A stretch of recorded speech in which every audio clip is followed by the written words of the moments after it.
Bonjour, nous allons vous montrer comment programmer votre télécommande Cardin S466 avec, sur son récepteur. Donc c'est une télécommande à switch, très simple. Donc ici elle s'ouvre et vous avez des switches.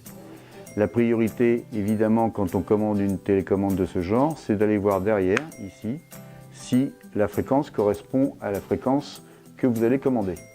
Donc là, ici, c'est une 27195. Il faut absolument que votre nouvelle télécommande soit en 27195. Pour cela, si votre étiquette ici est effacée, il suffit d'ouvrir votre télécommande, ici. Donc on tire sur le cache et à l'intérieur, vous avez un quartz, il y a la fréquence. Donc la fréquence est bien de 27195. Donc ça c'est utile quand votre ancienne télécommande est usagée et qu'évidemment le frottement enlève toutes les indications ici qui se trouvent sur l'étiquette. Donc une fois que c'est fait, ici, bon, on a la télécommande qui est ouverte, on va la garder ouverte comme ceci. Nous sommes là avec notre récepteur Cardin S466. Le code ici, il y a 9 switches. Et sur ces 9 switches, les 3 premiers sont en haut, les 3 suivants sont en bas et les 3 derniers sont en haut. Donc on va faire la même chose sur la télécommande. Ici, les 3 ici on les laisse en haut, les 3 du milieu on va les descendre en bas. Alors en faisant attention qu'il y a 3 positions. Donc il y a la position plus, on le voit ici, plus, 0 et moins. Donc c'est ou plus ou moins. Donc ici on va se mettre les 3 premiers en haut, les 3 suivants en bas, les 3 derniers en haut. On est bien comme ceci. Et maintenant, si j'appuie sur mon bouton, je commande bien mon phare ici, sans aucun problème. Il faut faire attention au petit cavalier qui se trouve ici. Vous avez un cavalier ici, qui est fourni avec l'appareil, il ne faut pas le perdre. En fonction des récepteurs, vous pouvez avoir besoin de court-circuiter les deux pattes ou de ne pas le faire.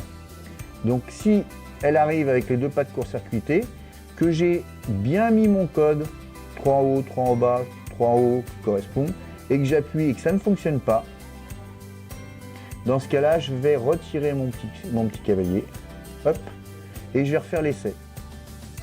Et là, je m'aperçois que ça fonctionne. Donc dans ce cas, il ne faut pas le cavalier. Donc le cavalier, je ne le perds pas, je ne le mets pas de côté. Si un jour j'en ai besoin, je vais le mettre à cheval ici, juste. Voilà, sur un plot, ici. Voilà, comme ça, il est dans la, vous voyez, c'est pas court-circuité, ça fonctionne. Et maintenant, j'ai programmé ma télécommande, donc je peux remettre mon cache par-dessus. Nous vous avons montré comment programmer votre télécommande S466 de chez Cardin. Donc n'hésitez pas à utiliser cette vidéo pour programmer vos télécommandes. Attention à la fréquence de votre télécommande, qu'elle soit la même que celle que vous avez déjà en main et qui fonctionne encore ou qui ne fonctionne plus. Et surtout, attention ici à l'intérieur à la position de ce petit switch, ce petit pont qui permet de court-circuiter deux petites pattes qui va faire que ça fonctionne ou que ça ne fonctionne pas. Voilà, nous espérons que nous avons répondu à vos attentes. Nous vous retrouvons sur notre chaîne Sparek à YouTube où vous pourrez voir toutes les programmations de télécommande, mais aussi toutes les questions que vous pouvez vous poser sur l'univers électroménager, jardin et piscine. A bientôt sur Sparek à YouTube.